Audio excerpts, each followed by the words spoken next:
খতিব সাহেব আজকে বাসর ঘরে যাবেন, আগের খতিবের মেয়ে তার স্ত্রী হতে চলছে, রাতের বেলা বাসর ঘরে যখন যায় আল্লাহর বান্দা যুবক সালাম দিয়া মসজিদের থেকে বিদায় নিয়ে ওই বাসর ঘরে ঢুকলো। ঢুকার পরে একটা সালাম দিল, সালামের পরে মেয়েটা তাকায় দেখতেছে, আমার চেহারা দিয়ে তাকায় না। কেমন একজন খতিব আমি পাইলাম যে আমার কানের স্বর্ণের অলংকারের দিকে বারবার তাকায়, আমার গলার হার আর চেইনের দিয়ে তাকায়, আমার আঙ্গুলের স্বর্ণের আংটি দিয়ে তাকায়। আহারে, আমি এত ভালো মনে করছিলাম সে তো মনে হয় লুভি লুভি, স্বর্ণের দিয়ে তাকায় কেন? স্বর্ণের দিকে কেন তাকায়, এত লুভি কেন? মোটামুটি যুবক কথাটা আজ করতে পেরে ডাক দিয়া কয়, বিবি আমার, তুমি আমার নতুন স্ত্রী হয়েছো, মনের মধ্যে খারাপ কোনো ধারণা নিবা না। আমি তোমার চেহারা না দেখিয়া আমি স্বর্ণের দিয়ে তাকায়া দেখি, কারণ আমি মাওলা পাকের কুদরত দেখতেছি। আল্লাহর বান্দি বলে, কিসের কুদরত তুমি দেখো? বলে, তোমার স্বর্ণের আংটি, স্বর্ণের কানের অলংকার আর গলার মধ্যে যা দেখতেছি মনে হয় জানো মক্কার জমিনে আমি একদিন স্বর্ণের হার পেয়েছিলাম রেশমি কাপড়ে পেঁচানো, ওই হারটা তোমার গলার মধ্যে যেন দেখা যায়। এবার মেয়েটা ডাক দিয়ে কয়, ধন্যবাদ হে স্বামী আমার, ঠিকই স্বর্ণ গলার হার। আমার আব্বা জান হজে গিয়েছিলেন আমাকে নিয়ে, ওখানে গিয়ে আমার এই হার হারিয়ে গেল, রেশমি কাপড়ে পেঁচানো। আমার বাবা বড় ধনী, ওই হার হারিয়ে যাওয়ার পর আমার বাবা মক্কার অলিতে গলিতে ঘুরিয়া ঘুরিয়া কান্না করে বলেছিল, 1000 টাকা দিবে, 100 টাকা দিবে। আল্লাহর একটা বান্দা যুবক হাতটা পাইয়া আমার বাবারে দিয়েছে, বাবার থেকে হাদিয়াও নেয় নাই। আব্বা জান ওই যুবকটারে বহু তালাশ করেছে কিন্তু আর খুঁজিয়া পায় নাই। কয়েক মাস আগে আমার বাবা ইন্তেকাল হয়ে যায়, এই সময় আমার হাতটা ধরে বাবায় কান্না করে বলেছিল, এরে মা, তোর মতো একটা দিনদার স্ত্রী, একজন মেয়ে আমানত আমি কার হাতে রেখে যাব পাইলাম না। তবে আমার দিলের তামান্না, ওই মক্কার ওই যুবকটারে যদি পাইতাম আমি তোরে তার হাতে আমানত দিয়ে দিতাম। ওই মক্কার ওই আমানতওয়ালা যুবকরা যদি পাইতাম, তোর মতো বান্দিদের আমি তার হাতে তুলে দিয়ে যাইতাম। আমি ওই যুবকের পাইলাম না যে আমার হাতটা পাই আমার হাতে দিয়েছে, হাদিয়াও নাই নাই। আমার বাবা আমার হাতটা ধরিয়ে কান্না করে দোয়া করিয়া মরিয়া গেছে। আমি ওই দিন থেকে মাওলার দরবারে সিজদা করে কান্না করেছি, রে মালিক, আমার বাবার মনের আশাটা পুরাইয়া দাও, ওই যুবকের মিলাইয়া দাও, ওই আমানতওয়ালা যুবকের চাই। আজ মনে হয় যেন আমার দোয়া বাবার আশা কবুল হয়েছে। তোমার হারানো হার দিয়ে তুমি হাদিয়া নাও নাই, তুমি বলেছিলে আমার মাওলা আমার হাদিয়া দিবেন। আজকে আমার মাওলা তোমার উপরে খুশি, শুধু আজকে হার তোমাকে দেয় নাই, বরং হারওয়ালা বান্দিকেও তোমাকে হাদিয়া দিয়েছে। या इलाही तू मेरा माबूद है, या इलाही तू मेरा माशूक है, या इलाही मुझसे मुझको दूर कर, ताकि देखो मुझ में तुझको एक नजर। अरे আমার পর্দার আড়ালের মা ও বোনেরা, মাওলার দরবারে চোখের পানি ছেড়ে কাঁদো। বাড়িওয়ালা টাকাওয়ালা দেইখা পাগল হইও না রে বোন। টাকা পাইবা, বাড়ি পাইবা, যদি শান্তি না পাও জীবনটার কোনো দাম নাই। এরে আল্লাহর বান্দিরা আমার মাওলার কাছে বলো, মালিক দুনিয়াতে তুমি আমার এমন একটা স্বামী দিও অন্তত কোরআনওয়ালা যেন থাকে, দিনদার হয়, চরিত্রটা যেন ভালো হয়। ও ভোলা এলাকার যুবক ভাই, আল্লাহর দরবারে চোখের পানি ছেড়ে কান্না করো, আল্লাহর কাছে মাপ চাও, আর বলো আল্লাহ এমন একটা মেয়ে তুমি আমার স্ত্রী বানায় দিও, কিছু পাই আর না পাই অন্তত যেন কোরআনওয়ালা পাই। কারণ যেই মহিলা কোরআনওয়ালা হবে তার সন্তানও জমিনের আদর্শওয়ালা হবে, গাছ ভালো হলে ফল ভালো হবে। এরে মদিনার নবীর আশিক, এই মোহাব্বতটা তখন তোমার অন্তরে আসবে যখন নবীর রেখে যাওয়া সুন্নতের আমল তুমি করবা। মুত্তাকিনদের পরিচয় 2 নাম্বার, 5 ওয়াক্ত নামাজ কায়েম করা, ইউকিমুনাস সালাহ। 3 নাম্বার পরিচয় ওয়া মিম্মা রাযাকনাহুম ইউনফিকুন, আল্লাহর দেওয়া সম্পদ আল্লাহর রাস্তায় ব্যয় করবে। ওয়াল্লাযীনা ইউমিনুনা বিমা উনজিলা ইলাইক। 4 নাম্বার মুত্তাকিনদের পরিচয়, নবীর উপরে যে কিতাব আছে তা মেনে নিবে। ওয়ামা উনজিলা মিন ক্বাবলিক, অন্য নবীদের উপরে যে কিতাব আসছিল তাও মেনে নিবে। 5 নাম্বার গুণ। 6 নাম্বার গুণ হলো কিয়ামতের উপরে বিশ্বাস স্থাপন করবে। কিয়ামত একদিন হবেই, ওদিন কি পালানো যাবে? পালানো যাবে? পালাইতে কেউ পারলো? এত টাকা পয়সার মালিক, এত কিছু, ফেরাউন, নমরুদ, হামান, সাদ্দাত, কারুন, কত দাপট ছিল নমরুদের, ফেরাউনের, পালায়ে যেতে পারলো? তাহলে আর কে পালায়ে যাবে? পালানোর কোন রাস্তা নাই। অতএব আল্লাহর ভয় আগে অন্তরে ঢুকাও, এরপরে বলে জবানটাকে কন্ট্রোল করো, আল্লাহকে ভয় করো। ভয়ের নাম তাকওয়া, যিনি ভয় করবেন তার নাম মুত্তাকি। আজকে এত বয়ানের পরেও আমরা আমলের কাছে দুর্বল কেন? একমাত্র কারণ আমাদের ভেতরে জাহান্নামের আযাবের ভয় নেই।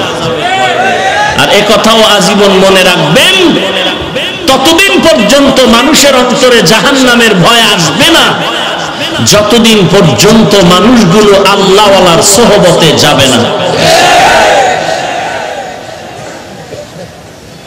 এখন যারা বলে আমাকে কোনো মুরব্বী লাগে না, এদের কি উপায়? এই ধরনের মানুষ কি জমিনে আছে? বলে আমার কোনো ইমাম লাগে না, আল্লাহ কয় মুরব্বী লাগবে। তুমি লাগবে না কেন বললা? মুরব্বী নাই যার, তারাই ধোঁকায় পড়ে আছে। যত ভেজালওয়ালা কথা বলে সবগুলো দেখবেন একটারও মুরব্বী নেই। আল্লাহ সব ভাইকে সহি বুঝ দান করেন। আপনাদের খারাপ লাগতেছে? শিশু বাচ্চা অসুস্থ হয়ে গেল, মা তাকে হসপিটালে নিয়ে গেল, ডাক্তার পরীক্ষা করে কিছু ছোট ছোট ট্যাবলেট দিল আর বলল এই ট্যাবলেট গুলো বাচ্চাকে একটা একটা খাওয়াও, তবে সাবধান ট্যাবলেট কিন্তু তিতা। বাড়িতে গিয়া মা বাচ্চাটাকে একটা ট্যাবলেট দিছে টেস্ট করার জন্য। বাচ্চা তিতা অনুভব করে ফালায় দিয়া কয় মা মরে যেতে রাজি, ট্যাবলেট আর খাবো না। মহিলা মানুষ গভীর বুদ্ধি না থাকলেও হঠাৎ বুদ্ধি ভালো, হঠাৎ বুদ্ধি ভালো, গভীরতা না থাকলেও হঠাৎ বুদ্ধি আছে। হঠাৎ বুদ্ধি করে স্বামীকে টেলিফোন করে বলে ভোলা শহর থেকে 1 কেজি দামি মিষ্টি পাঠায় দাও। দ্রুত গতিতে মিষ্টি পাঠায় দিল বাড়িতে। মা কৌশল করে মিষ্টির মধ্যে একটা ট্যাবলেট ঢুকায় বলে বাবা খানার পর একটা মিষ্টি খাবি, সকালে একটা, দুপুরে একটা, রাতে একটা, প্রত্যেকটার মধ্যে কয় ট্যাবলেট? 3টা মিষ্টি খাইলে কয়টা যাবে? মা মিষ্টি দিয়া ট্যাবলেট ঢুকাইয়া বাহিরে গেছে যেন বুঝতে না পারে কি এর সকাল বিকাল দুপুর। মা দেখতেছে 1.5 ঘন্টায় 1 কেজি মিষ্টি শেষ।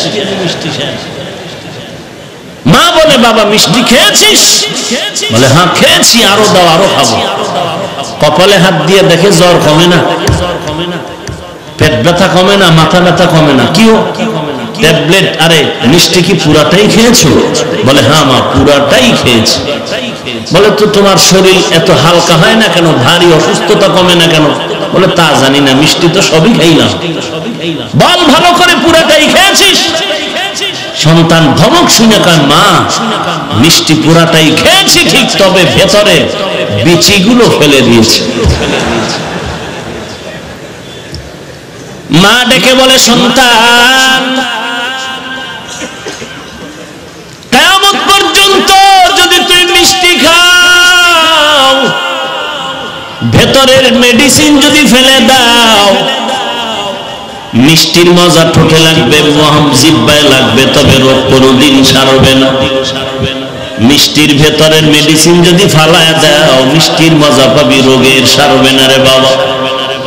নামাজ পড়ি, রোজা রাখি, আর বড় মিথ্যা কথা কেন হাজি সাহেব বন্ধ করে না? হজ করলো 13 বার, এরপরও বাটপারি কেন কমে না?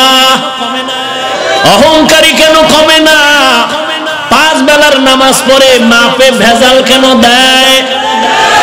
5 বেলার নামাজি কেন দোকানে লাগছে বিক্রি করা মাল ফেরত নেওয়া হয় না? বোঝা গেল বান্দার নামাজের মধ্যে তাকওয়ার মেডিসিন নাই। হজ করেছে, হজের মধ্যে তাকওয়ার মেডিসিন নাই। যাকাত দিয়েছে, যাকাতের মধ্যে তাকওয়ার মেডিসিন নাই। যেখানেই তুমি যা করবা তাকওয়ার মেডিসিন যদি ফালায় দেও, কোনো ইবাদতে কাজ আসবে না। हकीकत से तू दुनिया बेखबर है, दुनिया की नुमाइश पर नजर है। नमी गोयम के आज दुनिया जुदा बाश, बाहर कारे के बाशी बा खुदा बाश। খারাপ লাগতেছে আপনাদের? আর একটু সামনে আগাবো। এই পাবলিক, এতগুলো মানুষ ডেঙ্গিয়ে কই যায়? ভয়ও লাগে না অন্তরে যে এত আলেম ওলামা ময়দানে বসা? তোমার দীর্ঘ টাইম বসার ধৈর্য না থাকলে ভেতরে না ঢুকেই তো ভালো ছিল। যারা বাহিরে দাঁড়ানো তাদের মতো বাহিরে দাঁড়ায় শোনা দরকার ছিল। চূড়ান্ত মজলিসের সাথে বেয়াদবি ছাড়া কিছুই নয়। আপনারা উঠা বসা করলে আমি মোনাজাত দিয়ে দিব। এই চালাকি কেন?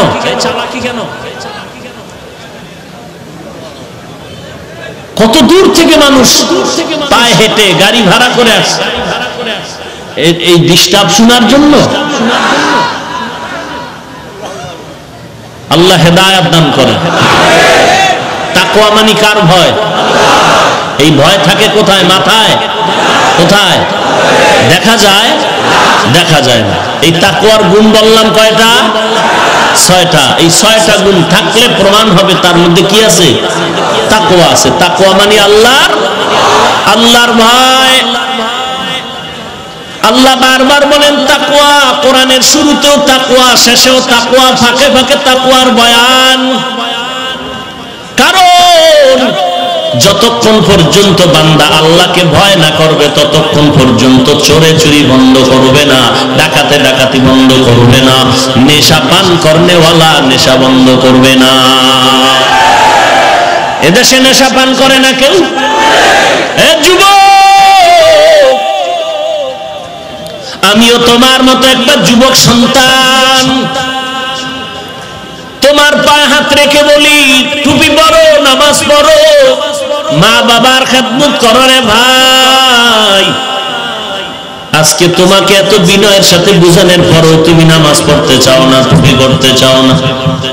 আমি হাফিজুর রহমান যদি এখন শার্ট প্যান্ট টাই লাগায়া দাড়ি কামাইয়া রাস্তায় গান গাইতাম, সবাই আমার গান শুনতো, কেউ বাধা দিত না। কিন্তু বাবা টুপি ছাড়লাম না, দাড়ি ছাড়লাম না, লম্বা জামা ছাড়ি না, কত গালি শুনলাম টুপির কারণে। কওমি মাদ্রাসায় পড়ার কারণে কত বাজে কথা শুনলাম, কত বাজে আওয়াজ। এরপরও মাদ্রাসা ছাড়ি নাই, টুপি ছাড়ি নাই, দাড়ি ছাড়ি নাই। ও ভোলার যুবক, আমি বলছি না তুমি আমার মতো একজন টুপিওয়ালা পাগড়িওয়ালা বড় হুজুর হয়ে যাও, তা আমি বলি না। আমি শুধু বলতে চাই, তুমি স্কুলে পড়ো, কলেজে পড়ো, চাকরি করো, ব্যবসা করো, তবে নবীর আদর্শটা নিয়ে চলো। তোমার মতো যুবক স্কুল কলেজে লেখাপড়া করে, নামাজ পড়ে, আছে না নাই? তুমি কেন পারবা না? তোমার মতো যুবক তাকায় দেখো, পেটে পাথর বাঁধিয়া চলবে, তারপরও হারাম খাবে না। তোমার মতো যুবক RAB, army, police, BDR, doctor, professor, engineer, MP, মন্ত্রী, দাড়িওয়ালা, নামাজি আছে না নাই? ও ব্যবসায়ী ভাই, তোমার মতো হাজারো ব্যবসায়ী আছে, একটা টাকাও হারাম খায় না, আর তুমি মিথ্যা কথা না বললে তোমার ব্যবসা চলে না। এরে নবীর উম্মত, এই ব্যাপারটা কি? একমাত্র কারণ তাকওয়া নাই, জাহান্নামের ভয় না। আল্লাহর ভয় যখন অন্তরে ঢুকবে, তখন বান্দার পেটে ক্ষুধা থাকলেও না খাইয়া থাকবে, হারাম খাবে না। মক্কার জমিনে খানা নাই, পানি নাই, বৃষ্টি নাই, ফসল নাই, দুর্ভিক্ষ। এই দুর্ভিক্ষের মধ্যে একজন আল্লাহর গোলাম যুবক, একদিন দুদিন প্রায় 3-4 দিন হয়ে গেল, খানা নাই। আল্লাহর বান্দা এখন ইবাদত করতে কষ্ট পায়, তারপরও বেজার হয় না। হারাম খানা নিবে না, আল্লাহর পরীক্ষা শুরু হয়ে গেল, না খাওয়ার পরীক্ষা। আল্লাহ বলেন, আমি আল্লাহ মানুষকে বিভিন্ন রকম পরীক্ষা করব। ওয়ালা নাবলুওয়ান্নাকুম বিশাইইন মিনাল খাউফি ওয়াল জুই ওয়া নাকসিম মিনাল আমওয়াল ওয়াল আনফুসি ওয়াস সামারাত ওয়া বাশশিরিস সাবিরিন। আল্লাহ বলেন, ক্ষুধা দিয়ে আমি পরীক্ষা করব, খানা দিব না। দেখি তুই কি করো। তুই কি খানার লোভে হারাম খাবি, না ধৈর্য ধারণ করবি? এটাও তোর জন্য পরীক্ষা। অবশ্যই সাবিরিন, সাবিরিনদের জন্যই হলো সুসংবাদ। মক্কার জমিনে আল্লাহর গোলাম যুবক প্রায় 3 দিনের উপরে হয়ে গেল, খানা নাই। ডানে বামে খুঁজতেছে, খানা নাই। হজের মৌসুম চলতেছে, বান্দা হজও করতেছে, কিন্তু খানার উপবাস, মক্কায় দুর্ভিক্ষ। একদিন বান্দা হোটেল নিজের বাসার থেকে বাইতুল্লাহর পথে যখন যাচ্ছে, বাইতুল্লাহ কাবার আর চতুর্পার্শ্বে তখন এত খোলামেলা ছিল না, এত সুন্দর সাজানো ছিল না। আল্লাহর গোলাম যুবক রাস্তায় চলতে গিয়া বাইতুল্লাহর কিনারায় দেখে একটা রেশমি কাপড়ের মধ্যে কি যেন পড়ে আছে, পোটলা পড়ে আছে রেশমি কাপড়ের। আল্লাহর বান্দা যুবক রেশমি কাপড়ের পোটলাটা দেখা, রেশমি কাপড় বড় দামি। আল্লাহ কোরআনে বলেন, কিয়ামতের ময়দানে জান্নাতি মেহমানদের আল্লাহ রেশমি কাপড় দিয়া সাজায় দিবে। আল্লাহর বান্দা রেশমি কাপড়টা দেখিয়াও ধরে না,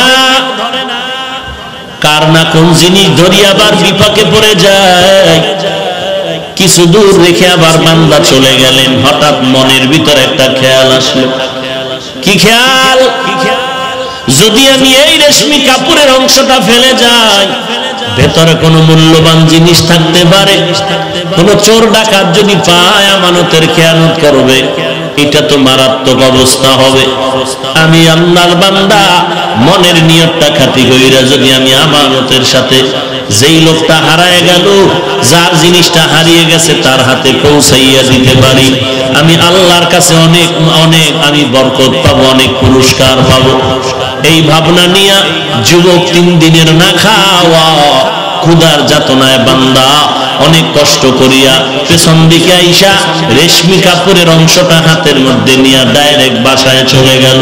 রেশমি কাপড়ের অংশটা খুলিয়া ভেতরে তাকায় দেখে সুন্দর একটা স্বর্ণের হার। এমন সুন্দর হার, ওই হারের মধ্যে আবার পেঁচায়া পেঁচায়া 300 মুক্তার দানা দিয়া এক সুন্দর পেঁচানো, সুন্দর ভাবে সাজানো। আল্লাহর বান্দা স্বর্ণের হার পেয়ে বড় খুশি, আবার অন্তরে ভয়, না জানি আবার আমার হাতের থেকে এটা খেয়ানত হয়ে যায়। আল্লাহ তুমি যথাযথ পৌঁছায় দেওয়ার রাস্তা খুলে দাও।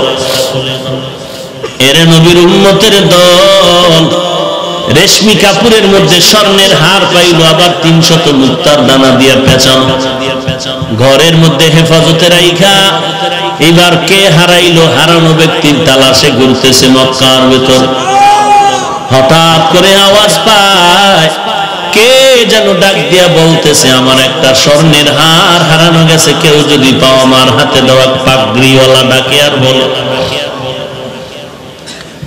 আল্লাহর বান্দা যুবক পাগড়িওয়ালার কাছে গিয়া বলে, হযরত কি হারানো গেছে? বলে স্বর্ণের হার।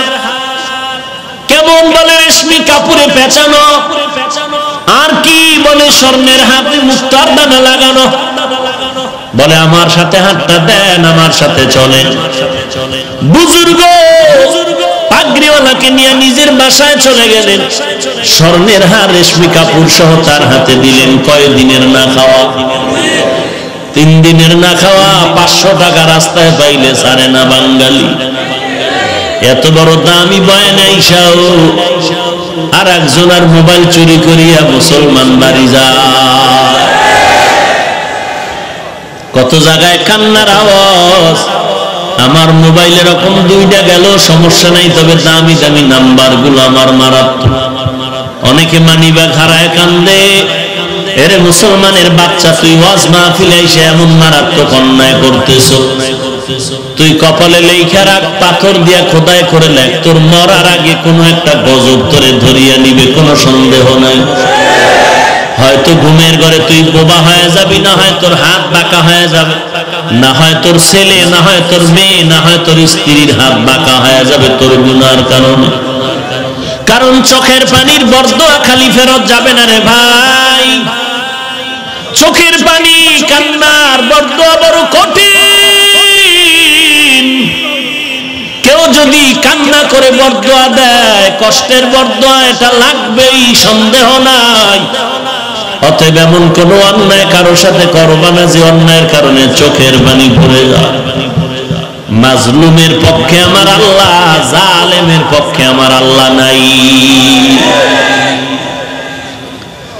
কথার দ্বারা জুলুম করিও না রে ভাই। ওই যুবক 3 দিনের উপবাস। ওই পাগড়িওয়ালা বলেছিল যে আমার হারানো হাতটা ফিরায় দিবি, তাকে আমি 100 টাকা দান করে দিব হাদিয়া। যুবক মালটা তার হাতে আমানত দিয়ে এবার বিদায় নেয়। এখন বুজুর্গ বলে হাদিয়া নেও, বলে আমি এখন এর বিনিময়ে হাদিয়া নিব না, আমি চাই আমার আল্লাহ দিবে। বলে হাদিয়া নেও, বলে না হাদিয়া হিসাবে এই মুহূর্তে নিব না। 3 দিনের না খাওয়া, হাদিয়া দেওয়া সুন্নত, নেওয়া সুন্নত, তারপরও যুবক নিলেন না। তাকওয়া কার ভয়? हर के दारत खौफे हक दर दिल मदम जन्नतुल मअवा देहद उरा मकाम। बुजुर्गरे हातটা দিয়ে চলে গেল। পাগড়িওয়ালা বুজুর্গর দিলে বড় আফসোস, এমন একটা সৎ ছেলে কে যে আমাদের হার ফিরায় দিল, হাদিয়াও নিল না।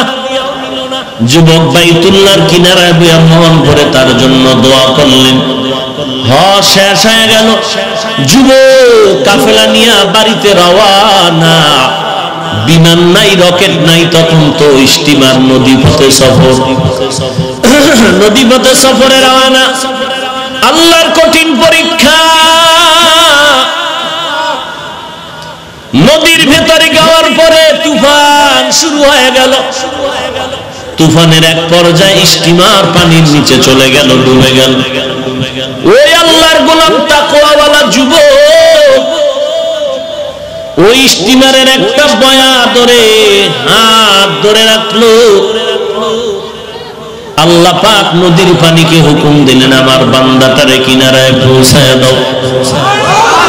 3 দিনের না খাওয়া বান্দা, আল্লাহর গোলাম যুবক পানিতে ভাসতে ভাসতে জঙ্গলার কিনারায় চলে গেল। নদীর ওপার উঠা তাকায় দেখে চতুর্দিকে জঙ্গল, রাস্তা নাই, চলার মতো অচেনা পথ। আল্লাহর বান্দা তাকওয়ার মানদণ্ডে আল্লাহর ভয় নিয়ে রাস্তায় হাঁটে আর আল্লাহর নামের জিকির করে। আল্লাহর জিকির করে। আল্লাহ বলেন ফাযকুরুনি আযকুরুকুম, যেই বান্দা আমার জিকির করে আমিও তার স্মরণ করি, যে আমাকে ভুলে না আমি আল্লাহ তাকে ভুলি না।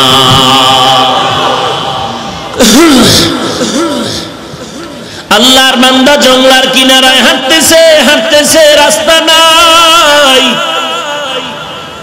কিছু দূর গিয়া দেখে জঙ্গলার মাঝখান দিয়ে একটা সরু পথ। যুবক আল্লাহর গোলাম ওই পথ দিয়ে হাঁটতেছে, দেখি কোথায় যাইতে পারে, অচেনা পথে চলতেছে। হেঁটে হেঁটে ভিতরে গিয়া তাকায় দেখে আল্লাহর ঘর, একটা মসজিদ দেখা যায়। আল্লাহর বান্দা মসজিদে ঢুকলেন, নামাজের সময় হয়ে গেল, বান্দা নামাজ আদায় করলেন। নামাজের পরে বান্দা বসে বসে আল্লাহর কোরআন তেলাওয়াত করে। আল্লাহকে পাওয়ার জন্য যত মাধ্যম আছে এর মধ্যে গভীর মাধ্যম হলো দুইটা, এক নম্বরে নামাজ, দুই নম্বরে কোরআন শরীফের তেলাওয়াত। আজকে মুসলমানের মধ্যে নামাজের দুর্বলতা, তেলাওয়াত তো নাই। আপনার কি আমার তো তেলাওয়াত নাই। রমজান চলে যায়, একটা খতম দিতে কষ্ট হয়, পুরাটা বছরে কোরআন খতমের কোনো চিন্তাই করি। কোরআন তেলাওয়াত মানে কালামুল্লাহ। আয়নাটা খুললে যেমন নিজের চেহারা দেখা যায়, আল্লাহর কোরআনটা খুললে আমার আল্লাহকে দেখা যায়। কোথায় গেল কোরআনের আওয়াজ? আল্লাহর কোরআনের আওয়াজ উজানির কারি ইব্রাহিম সাহেব দিয়েছে। বাইতুল্লাহর কিনারায় কোরআন পড়তেছে, মক্কার মানুষ পাগল হয়ে গেল। পাগল হয়ে বলে, ইব্রাহিম আমাদের এলাকায় থাকো, তোমাকে আমাদের মেয়ে বিয়া দিয়ে দিব। উজানির কারি ইব্রাহিম কোরআন তেলাওয়াতের বিনিময়ে আল্লাহর বান্দা মক্কার মানুষ খুশি হইয়া মেয়ে বিয়া দিয়ে দিল। শর্ত হলো, তুমি যদি বাংলাদেশে যাও আমাদের মেয়ে নিতে পারবা। রশিদ আহমদ গাঙ্গুহি চিঠি লিখলেন, ইব্রাহিম যা বাংলায় গিয়া কালেমার খেদমত কর। যখন রওনা দিবেন ডাক দিয়া কয়, বিবি তোমার সাথে শর্ত দিয়েছিল তোমার গার্ডিয়ান দেশে যেতে পারবা না, তুমি কি করবা? বলে আমিও যাব। নোয়াখালীতে বাবায় টাকার বালিশ বানাইয়া ঘুমায়। কারি ইব্রাহিম উজানির কারি বড় আলেম, বাবার টাকায় লাথি মাইরা দেওবন্দ চলে গেলেন, ভারতে চলে গেলেন কালেমার এলেম শিখার জন্য। রশিদ আহমদের চিঠি পাইয়া উজানির জমিনে আসলেন। চাঁদপুর জেলা কচুয়া থানার অন্তর্গত উজানি। হিন্দুদের মালিকানায় জমিন ছিল, লম্বা বিশাল জঙ্গল খরিদ করলেন। খরিদ করার পরে ওই জমিন সাফ, জঙ্গল সাফ করার জন্য ভেতরে ঢুকলেন। ঢুকিয়া দেখে একটা গম্বুজের নিচে বসে একটা বাঘ তার বাচ্চারে দুগ্ধ পান করায়। ওই গম্বুজটা এখনো আছে। যারা উজানি গেছেন, যারা যান নাই, উজানির মসজিদ বিশাল বড়, মসজিদের দক্ষিণ আর পশ্চিম কর্নারে ওই গম্বুজটা এখনো আছে। যেই গম্বুজের নিচে বাঘ তার বাচ্চাটারে দুধ পান করাইতেছিল। উজানির কারি সাহেব ডাক দিয়া কয়, বাঘ বনি আদম এখানে থাকার জন্য আসছে, তুমি তোমার অন্য জায়গায় চলে যাও। কারি ইব্রাহিম কথা বলতে দেরি হয়, বাঘ তার বাচ্চা কাঁধে নিয়ে দৌড় দিতে আর দেরি করে না। আউলিয়ারা কারে উকবা ইখতিয়ার, জাহেলারা কারে দুনিয়া ইখতিয়ার। এ হলো আল্লাহওয়ালা, এরা হলো আল্লাহর খাঁটি গোলাম। কেমন গোলাম? উজানির কারি সাহেব চরমনে আসছেন। সৈয়দ ইসহাক রহমাতুল্লাহ আলাইহির আমন্ত্রণে আসলেন। খানা টানা খাওয়াইলেন। কারি ইব্রাহিম ডাক দিয়ে কয়, ইসহাক বাবা কে দিয়ে খানা খেয়ে খাওয়াইলি? বলে গোশত, বিরিয়ানি, কোরমা। কারি ইব্রাহিম বলে আস্তাগফিরুল্লাহ, এত ভালো খানা আমাকে তুই কেন দিলি? আমার নফস তো খুশি হয়ে গেল, এত ভালো খানা তো আমি নফসেরে দেই না। হুজুর আপনি খাইলেন টের পান নাই? বলে এটা বুঝার কায়দা নাই। ওরে আল্লাহওয়ালারা দেখতেছে, ওদিকে তাকায় আছে, মনে হয় যেন কি দেখতেছে। আশরাফ আলী থানভী রহমাতুল্লাহ আলাইহি মুসল্লিদের নিয়ে, ভক্তদের নিয়ে রাস্তা দিয়ে হাঁটতেছেন। হঠাৎ করে রাস্তার কিনারায় দেখে সুন্দরী মেয়েরা কলস ভরে ভরে পানি নেয়, পাত্রে পানি নেয়। হঠাৎ একটা নজর দিলেন আশরাফ আলী থানভী, এক নজরে তাকায় আছেন, মনে হয় যেন মেয়েদের দিকে কি খারাপ দৃষ্টিতে তাকাইছেন। ভক্তরা কিছু বলে না, বেয়াদবি হয়ে যাবে। খানে কায়েমদা দিয়ে যাওয়ার পরে হযরতের কাছে প্রশ্ন করলেন, হযরত আপনি মেয়েদের দিকে তাকাইলেন কেন, একটু জানতে মনে হয় জানতে চাই। আশরাফ আলী থানভী হাকিমুল উম্মত বলে, যাও তোমরা ওই এলাকা একটা ঘুরি দিয়ে খবর নিয়ে আসো। তারপরে খবর নিয়ে দেখে ওই বাড়ির মধ্যে কান্নার আওয়াজ, ওই মেয়েটা এখন আর জমিনে জিন্দা না। আশরাফ আলী থানভী কয়, রে ভাই, আমি নজর করে দেখলাম ওর উপরে কেমন যেন পরকালের বাহিনীর, পরকালে আজরাইলের আক্রমণ, আজরাইলের আনাগোনা আমার অনুভব হইল। এই জন্য আমি দেখলাম যে হায়াত তো বেশিক্ষণ নাই। এটা বান্দার তবেই ব্যাপার না, এর নাম হলো কারামত। এটা আল্লাহওয়ালাদেরকে আল্লাহ দান করেন তাকওয়া যদি থাকে। এই জন্য ইয়া আইয়ুহাল্লাযীনা আমানু ইন তাত্তাকুল্লাহ ইয়াজআল লাকুম ফুরকানা, যারা আল্লাহর মহব্বতে তাকওয়া নিয়ে চলবে, আল্লাহ বলেন আমি তাদের একটা স্পেশাল পাওয়ার দেই। ওই পাওয়ারের নাম হলো ফুরকান। ফুরকানের অর্থ কি? হুয়া নূরুম মিন ইলাহি, আল্লাহর পক্ষ থেকে একটা নূর। এটা আল্লাহ আল্লাহওয়ালাদের দান করেন যারা তাকওয়ার উপরে চলে। ওই নূর দ্বারা বান্দা কি করবে? মা ফুররিকা বিহি বাইনাল হাক্কি ওয়াল বাতিল, ওই নূরের আলো দিয়ে আল্লাহর ওলি হক আর বাতিল নির্ণয় করে হকের পথে আগায় যাবে। এটা আল্লাহওয়ালা যারা তারা পেয়ে যায়। ওরে বান্দা, এটা তো আল্লাহ আশরাফ আলী থানভীকে দান করেছিলেন, এটা তো কারি ইব্রাহিমরা পেয়েছে, এটা চরমনায়ের সৈয়দ ইসহাক সৈয়দ ফজলুল করিম পেয়েছে। আমরা যদিও কোনো দালালি করি না, অমুক পীরের দালাল না, না। গাছ তোমার নাম কি, ফলে পরিচয়। পীর ভালো না খারাপ, মুরিদের দ্বারাই পরিচয়। আমি কোন দল করি না করি, হক হলে অন্তত মোহাব্বতের সাথে তার সমর্থন দিতে হবে। হিংসা করা যাবে না। আল্লাহর বান্দা এবার মসজিদে বসে কোরআন তেলাওয়াত করেন, মনে আছে? এলাকার মানুষ ভিড় জমে গেল, এত সুন্দর তার কণ্ঠের তেলাওয়াত, সবাই খুশি, এত সুন্দর যুবকের তেলাওয়াত। এবার সবাই আবদার করে, হযরত আপনি আমাদের মসজিদে থাকেন, আমগো মসজিদের ইমাম নাই, খতিব নাই, কয়েকদিন আগে মারা গেছে।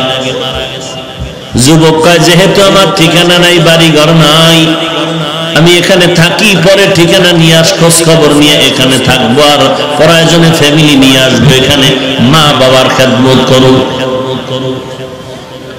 যুবক ওই মসজিদে থাকার পর এখনো বিবাহ করে নাই।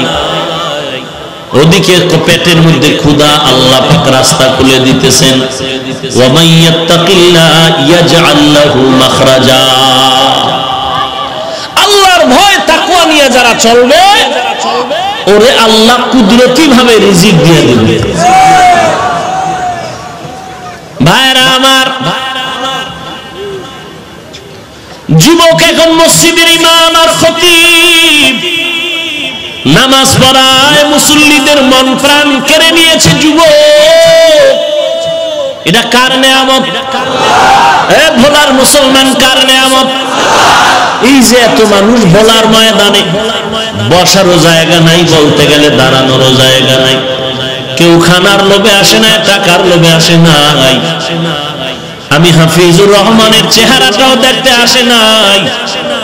হ্যাঁ, যদি কেউ বলে চেহারা দেখতে আসছি, তাও চেহারা আমি বান্দার কোনো কৃতিত্ব না, সব আমার মাওলার নেয়ামত। ওরে নবীর উম্মতের দল, তাবলীগের মধ্যে এত খেদমত কেন? চরমনের মুরিদ এত বেশি কেন? এরে বান্দা, একজন বক্তার ময়দানে এত মানুষ হয় কেন? এটা তো বান্দা নিজের কিছু না, সব আল্লাহর নিয়ামত। কণ্ঠ আল্লাহ দিছেন, আল্লাহর নিয়ামত। কণ্ঠের মধ্যে আওয়াজ দিছেন, কার নিয়ামত? সুর ভালো, কার নিয়ামত? এই মেয়ে, কণ্ঠে একটা সুর দিছে, কে দিছে? তো তুমি যদি না হিংসা করো, মূলত তুমি আল্লাহর সাথে বেঈমানি করো। তুমি যদি মনে করো হাফিজ ভাই তুমি এত সুর দাও কেন, তোমার সুর মানুষ শুনে কেন, তোমার এত কণ্ঠ ভালো কেন, তুমি যদি ভিতরে ভিতরে হিংসা করো, মূলত তুমি আল্লাহর নিয়ামতের সাথে বেঈমানি করতেছো।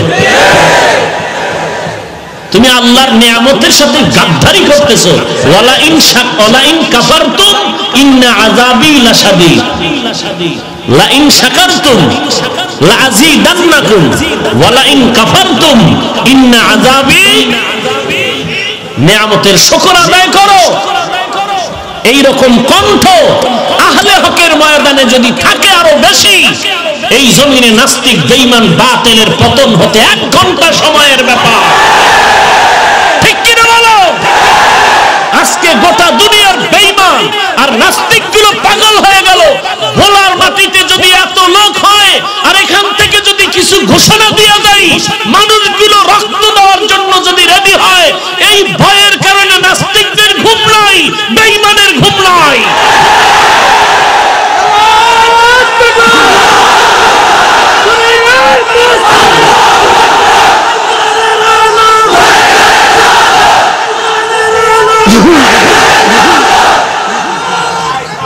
ভাইরা আমার, আমরা বেয়াদব নয়, আমরা উচ্ছৃঙ্খল নয়, আমরা জঙ্গি নয়। আমাদেরকে যারা জঙ্গি বলে, উচ্ছৃঙ্খল বলে, তারাই জঙ্গি, তারাই জঙ্গি, তারাই জঙ্গি। বিশেষ করে কওমি মাদ্রাসার দিকে আঙ্গুল তুলে যারা কথা কিছু বলবে খারাপ, মূলত মাদ্রাসা কওমি খারাপ নয়, তারা খারাপ। আমগো কওমির সন্তান খালি আমার মতো যুবক যারা, এরা যদি একটা বাস লইয়া রাস্তায় নামি, 1 ঘন্টা বাংলাদেশ পবিত্র হয়ে যাবে। কিন্তু গালি শুনতেই আছি, শুনতেই আছি, দিতেছো শুনতেছি, ধৈর্যের পাহাড় হয়ে যাচ্ছি। চতুর্মুখী ষড়যন্ত্র। একটা কথা বলি না কেন, আমরা মদিনার নবীর আদর্শের উম্মত, বেয়াদব নয়। না হয় তুমি এক কথা বললে আমি 10টা বলার ক্ষমতা রাখি, আলহামদুলিল্লাহ। তোরে ল্যাংটা করে দিতে পারি কথা বলে, কিন্তু আমরা বেয়াদবি পছন্দ করি না। আমরা সংঘাত চাই না, আমরা সংঘাত চাই না, আমরা শান্তি চাই। এই জন্যই তো বাতিলের মাথা খারাপ। শুধু কি বাতিলের মাথা খারাপ? ঘরের মধ্যে আগুন লাগিয়েছে ঘরওয়ালা, নিভাবে কে? ঘরের মধ্যে ঘরওয়ালা আগুন লাগালে নিভাবে কে? ঘরের মধ্যে আগুন জ্বলতেছে, আশেপাশের মানুষ দৌড়ায় তাড়াতাড়ি নিভাও। উম্মা গিয়ে দেখে ঘরওয়ালা বয়ে বয়ে বিড়ি টানে। কিরে মগা, ঘরে আগুন লাগছে, তুই ঘরের মধ্যে বিড়ি টানো, কারণ ভাই নিভাবো কসু আমি লাগাইছি। তা ঘরের মধ্যে ঘরওয়ালা যদি আগুন লাগায় দেয়, নিভাবে কে? আজকে বেদাতি ভণ্ড বাতিলেরা আমাকে গালি দিবে আর আহলে হকেরা প্রতিবাদ করবে, কিন্তু আহলে হক যদি আগুন লাগায়, বিরুদ্ধে লেগে যায়, এই আগুন নিভাবে কে? আল্লাহ ছাড়া কেউ নিভাতে পারে না। বাতিল আমাকে গালি দিবে, খবিস আমাকে গালি দিবে, বেদাতি আমাকে গালি দিবে। আমার আহলে হক কলিজার টুকরা মুসলমান আলেম ওলামা সব দুনিয়ার মুসলমান প্রতিবাদ জানাবে। আহলে হক যদি আবার ব্যানার লাগায় আমার পিছনে লাগে, তো প্রতিবাদের জবাব কে দিবে? একটাই দোয়া চাই। সব মুরব্বীরা বলছে, হাফিজ ভাই ইখলাস নিয়ে চুপ থাকো, তোমার রাস্তা আল্লাহ ক্লিয়ার করে দিবে। এই একটা দোয়া চাই, আল্লাহ যেন ইখলাসের সাথে খেদমত করার তৌফিক দান করেন। কথা কি আমগো জবান নাই? আমরা বলতে জানি না? বলতে জানার পরও না বলা, এটা উত্তম সাবিরিনদের গুণ।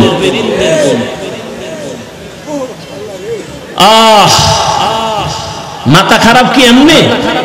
মানুষ উট দুম্বা গরু জবাই দিয়া তবারকের স্লোগান দিয়া তো লোক পায় না। আর এমনি ভোলা আসলে এত মানুষ, চরমনের হুজুর আসলে মানুষ দেখলে মাথা ঠিক থাকে কেউ? ফেতরাতি হিংসা হাসাদ শুরু হয়ে যায়, ফেতরাতি হাসাদ। আল্লাহ হেদায়েত দান করুন। কিন্তু যারা খাঁটি গুণী জ্ঞানী তারা কলিজা ভরে দোয়া করবে যে আমাদের আহলে হকের পরিচয় আজকে ভোলার মাটিতে এত লোক হওয়া মানি আহলে হকের বিজয়, আহলে হকের বিজয়, আহলে হকের বিজয়, আহলে হকের বিজয়, আহলে বাতিল নয়। আহলে বাতিলদের জন্য ভোলার শহর আজকে নজির স্থাপন করেছে। বাতিলরা কোনোদিনও কোটি টাকা ব্যয় করে এই বিজয় ছিনিয়ে নিতে পারবে না ইনশাআল্লাহ। দোয়া করা উচিত সবার জন্য, কলিজা ভরে দোয়া করা উচিত।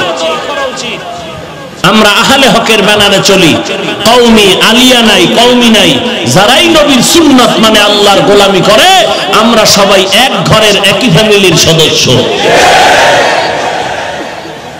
মনকে সংকুচিত না করে সংকীর্ণতা দূর করে দিলটাকে প্রশস্ত করুন। মানুষকে বুকে টানা শিখেন, লাথি মারা শিখিয়েন না। লাথি মেরে তাড়ানো শিখেন না, গুণ অর্জন করেন, বুকে টেনে নেন, শত্রুকে বুকে লাগান। শত্রু আজকে বুকে লাগাবেন, কালকে বন্ধু হয়ে যাবে। আল্লাহ সবাইকে হেদায়েত দান করুন। মোনাজাত দিয়ে দিব, আর একটু থাকবেন, আল্লাহ কবুল করেন, বলেন আমিন। কত দূর গেলাম? বলবো ঘটনা? হ্যাঁ, এডি পাবলিক ভালোই মনে করে। আল্লাহ সবাইকে কবুল করেন।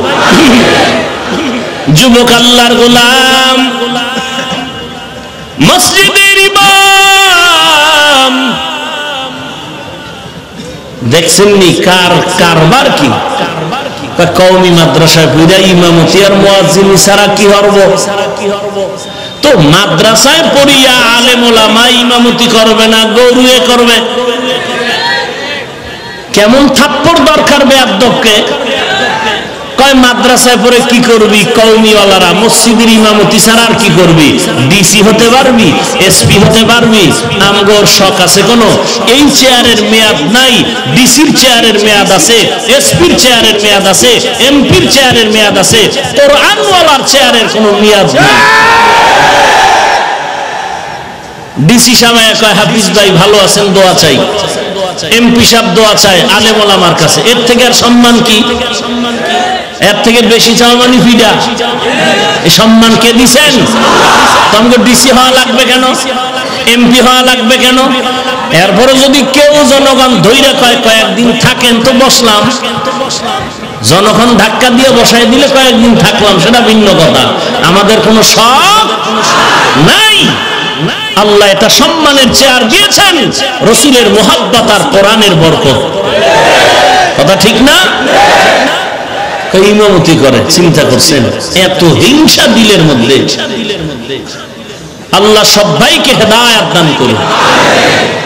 যুবক আল্লাহর গোলাম, ইমামতি করতেছেন, কিছুদিনের মধ্যে মুসল্লিদের মনের ভিতরে এমন একটা আশান্বিত উদয় হয়ে গেল যে ইমাম সাহেব আমাদের এখন তো অবিবাহিত, বিবাহের প্রয়োজন। ইমাম সাহেব বিবাহ করবেন বলে? হ্যাঁ। বলে আমগো এলাকায় দেখি ভালো একটা মেয়ে আছে। তাই নাকি? বলে হ্যাঁ। কেমন? বলে তুলনাই নাই। বলে বাবা কি করে? খেয়াল করেননি সবাই? মুসল্লিরা বলে আমগো ইমাম সাহেব যে আগে ছিলেন খতিবে আজম, বড় একজন বুজুর্গ, বড় বুজুর্গ, বড় বুজুর্গ, তিনি কয়েকদিন আগে ইন্তেকাল করেছেন। তার একটা সুন্দরী রূপসী আল্লাহর বান্দি আছে, আমরা এখনো তাকে দেখি না। আমগো মহিলারা পর্যন্ত বাইরে তাকে দেখে না। যেমন তার চরিত্র তেমন তার চেহারা। বলে আপনারা প্রস্তাব দিয়ে ব্যবস্থা করেন, আমি রাজি হয়ে গেলাম। খেয়াল করেন ভালো করে। এবার প্রস্তাব দেওয়াতে মেয়েটাও রাজি হয়ে গেল। একজন খতিব, আমার বাবার খতিবের জায়গায় যে খতিব, তার সাথে আমার বিবাহ হবে, ভালোই তো, আমি ধন্য হয়ে যাব। ওই আল্লাহর বান্দি আম গাছে আম হয়, কোনদিন মান্দার গাছে আম পাওয়া যাবে না। হ্যাঁ, মেয়েটা খুশি হয়, একজন আল্লাহওয়ালা পাইছি, আমার স্বামী আমার কপাল ধন্য। আর ভোলার মেয়েরা কয় হুজুর লাগবে না, দাড়িওয়ালা চাই না, একজন রমনা পার্কের যুবক নিয়ে আসো। ঠিক নেই? এরে মা বোনের আসেনি পর্দার আড়ালে আছে? এরে আম্মা জান, আমিও তো মায়ের সন্তান। আপনারা কত দূর থেকে এসেছেন বয়ান শোনার জন্য গো মা। আপনার কি মনে চায় না আপনি একজন এমন আলেমের স্ত্রী হবেন, এমন একজন আলেমের মা হয়ে কবরের দিকে যাবেন, যে আপনার সন্তান আপনার জানাজার ইমামতি করায় আপনাকে দাফন করে রাখবে, আপনার সন্তানের পেছনে হাজার হাজার মানুষ দাঁড়ায় দাঁড়ায় ইমামতির নামাজ পড়বে। ও আম্মা জান, আপনি শুধু মা হলে হবে না, আপনার উপরে কত দায়িত্ব জানেন। আপনার আদর্শের কারণে একটা দুনিয়া হতে পারে আদর্শওয়ালা। আপনার আদর্শের কারণে সন্তান আদর্শ পাবে, সন্তানের কারণে গোটা জগতে আলো ছড়ায়া যাবে। এরে পর্দার আড়ালের মা, আজকে মাদ্রাসায় পড়ে সম্মান কমে নাই রে মা। এত সম্মান আল্লাহ দান করেছেন, ভাষা নাই বুঝায় দেওয়ার মা। আজকে মা বাবা কত গর্ব করে রে পর্দার আড়ালের মা। আল্লাহ পাক এত সম্মান কোরআনওয়ালা টুপিওয়ালারে দান করেছেন। আল্লাহ পাক এই জমিনে এত সম্মান দিয়েছেন, এই সম্মানের জমিনে আর দ্বিতীয় কেউ না। মেয়েটা রাজি হয়ে গেল, একজন কোরআনওয়ালা খতিব ইমাম আমার স্বামী হয়ে যাবে। বিয়ার তারিখ হয়ে গেল, বিবাহ হলো আজকে বাসর রাত। যুবক আল্লাহর গোলাম, আল্লাহর দরবারে তওবা করে কান্না করো, জীবনে কোনো মেয়ের চরিত্রে আঘাত করবি না। যদি করো তোর কপালটা পুড়ে যাবে, তোর জিন্দেগি ধ্বংস হয়ে যাবে। জীবনে নেশাগ্রস্ত হইও না, নেশার পেছনে পড়িও না রে বাবা। আজকে একটা যুবক আল্লাহর বান্দা, আপনাদের ভোলা এলাকার দামি সবাই নাম বললে চিনবে, সাংবাদিকতা করতো আল্লাহর বান্দা। আজকে চোখের পানি ছেড়ে দোয়া চাইলেন, অ্যাক্সিডেন্ট হয়ে পাওয়াটা অনষ্ট হওয়ার পথে চলে গেল। আমাকে আগের ছবিগুলো দেখাইলো আর বলল হুজুর আমি অল টাইম পিস্তল নিয়ে চলতাম। বলার মধ্যে আমার সামনে একটা চোখ তুলে কথা বলার কেউ ছিল না, কিন্তু আপনার বয়ান শোনার পর আমি এমন ভাবে মজবুত হয়ে গেছি, আমি প্রতিদিন নামাজ পড়ি, রাতের বেলায় অসুস্থ অবস্থায় নামাজ ছাড়ি না। এরে নবীর উম্মতের দল, এরে যুবক আল্লাহর গোলাম, আজকে এত বয়ান আল্লাহওয়ালার চলে, আর পরও কেন নামাজ পড়ো না রে যুবক? আজকে আমি টুপি ফালাই না, শীতের মধ্যেও নামাজ বাদ দেই না, কারণ তুমি বলো টুপি মাথায় দিলে গরম হয়, মাথা তোমার থেকে কম বুঝি না। দাড়িটা রাখলে যৌবনের ভাব চলে যায়, তোমার থেকে কম বুঝি না। এরপরও কেন টুপি ফালাই না, দাড়ি ফালাই না, নামাজ ছাড়ি না? একমাত্র কারণ আল্লাহর কোরআন সত্য, নবীর কথা সত্য। গুনাহগার হয়ে কবরে গেলে কবরের আযাব সত্য হয়ে যাবে। জমিন থেকে 9,30,00,000 মাইল উপরে সূর্য, রাতের বেলা নাই, এত ঠান্ডার মধ্যে এত গরম লাগে, এত ঘাম। আল্লাহর নবী বলেন দুনিয়ার ঘরে আগুন লাগলে যেমন পানি ছাড়া ঠান্ডা করা যায় না, এই দুনিয়ার গরম থেকে জাহান্নামের আগুনের গরম আরো কঠিন। ওরে আল্লাহর নবী বলেন গুনাহগারেরা যদি গুনাহ নিয়ে কবরে যাও, ওই কবরের মধ্যে দুই পার্শ্বের মাটির চাপ, একটা নয় দুইটা নয় 70 থেকে 99টা সাপের কামড়। এরে নবীর উম্মত সাহাবায়ে কেরাম শুধু কবরের চিন্তায় কান্না, খানা নাই, ঘুম নাই। এরে যুবক আল্লাহর গোলাম, হাতের মধ্যে একটা বেতের বাড়ি দিলে সহ্য করা যায় না, গুনাহ নিয়ে কবরে গেলে মাটির চাপ কেমনে সহ্য করবা? আল্লাহর দরবারে তওবা করো হে মালিক, এই ময়দানে ডানে বামে তাকায় দেখো তোমার মতো কত যুবক দাড়িওয়ালা পাঁচ ওয়াক্ত নামাজি, তুমি কেন পারবা না? তোমার মতো যুবক ব্যবসা করে নামাজ ছাড়ে না, তুমি কেন পারবা না? তোমার মতো যুবক ড্রাইভারি করে নামাজ ছাড়ে না, তুমি কেন পারবা না? আল্লাহর কাছে তওবা করো, চোখের পানি ছেড়ে কান্না করো, আল্লাহ গুনাহ নিয়ে কবরে যাব না, তোমার দরবারে আমি তওবার দরজায় ফিরে আসলাম, তুমি আমাকে মাফ করে দাও। জীবনে আর নামাজ ছাড়বো না, জাহান্নামের আগুন সহ্য করতে পারবো না। আজকে থেকে ধোঁকায় পরে যত গুনাহ করছি তওবা করে দরজায় ফিরে আসলাম, আর জীবনে গুনাহ করবো না, নামাজ ছাড়বো না, মা বাবাকে কষ্ট দিব না, আলেম ওলামাদের বিরোধিতা করবো না, আর কোনোদিন দেশের বিরুদ্ধে জাতির বিরুদ্ধে ষড়যন্ত্র করবো না, আর কোনোদিন নবীর সুন্নতের বাহিরে চলবো না। জীবনে টুপি আর ছাড়বা না, নামাজ ছাড়বা না। ওরে আমি টুপিদারির কারণে তো আমাদের সম্মান কমে নাই। তুমিও বাজার করো, আমিও বাজার করি, তুমিও তিন বেলা খাও, আমিও তিন বেলা খাই, তুমিও বিয়া শাদী করেছো, আমিও করেছি। ওরে বাবা বলো, টুপিদারির কারণে তো আমরা নিচে পড়িয়া যাই নাই, বরং সর্বোচ্চ সম্মানে আল্লাহ রেখেছেন। তবে তওবা করো, আল্লাহর কাছে চোখের পানি ছেড়ে কান্না করো। কান্না যদি না থাকে আল্লাহকে বলো, আল্লাহ কান্নাওয়ালা চক্ষু দাও।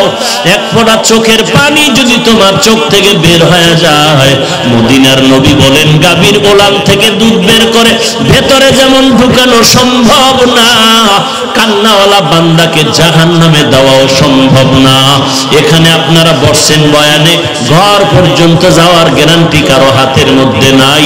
অতএব তওবা করো, আল্লাহ আর গুনাহ করব না, নামাজ ছাড়বো না রে মালিক। আজকে থেকে খাঁটি মনে তওবা করে নিলাম, গলায় ছুরি আসলে মরে যাব, আর কোনোদিন গুনাহের পথে যাব না, আর কোনোদিন অসামাজিক কাজ করব না, আর কোনোদিন নেশাগ্রস্তের লাইনে চলব না।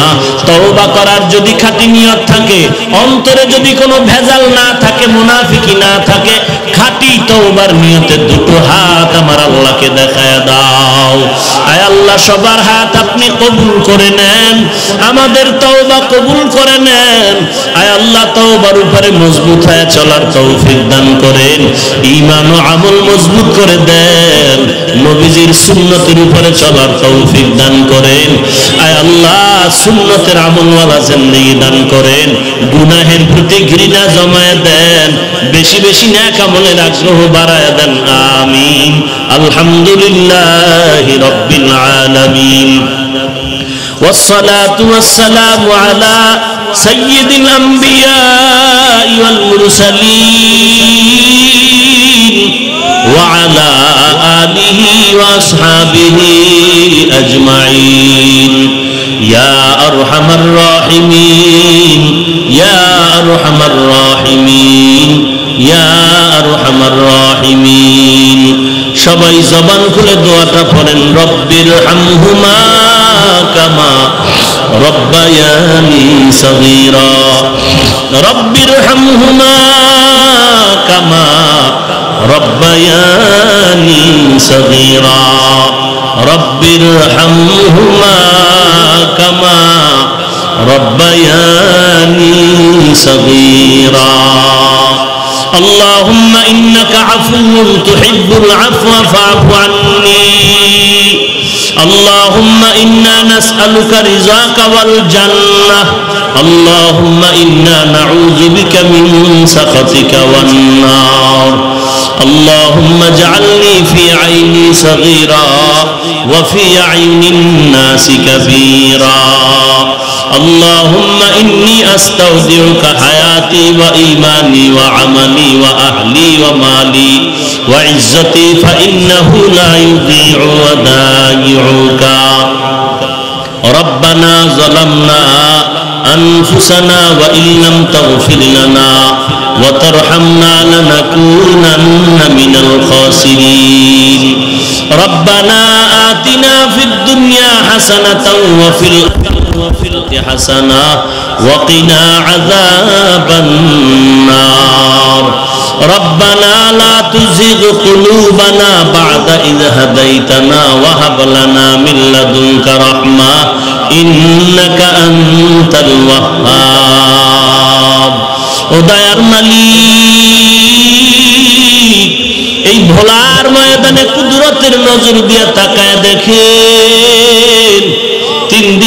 তাফসীরুল কোরআন মাহফিল, এই উলামায়ে কেরামদের মজলিসে আয় আল্লাহ কত উলামায়ে কেরামরা হাত তুলেছেন, সাদা দাড়িওয়ালা মুরব্বীরা হাত তুলেছেন, ব্যবসায়ী শ্রমিকরা, চাকরিজীবী, ছোট ছোট বাচ্চা ছাত্র ভাইরা হাত তুলেছেন, পর্দার আড়ালের মা বোনেরা হাত তুলেছেন।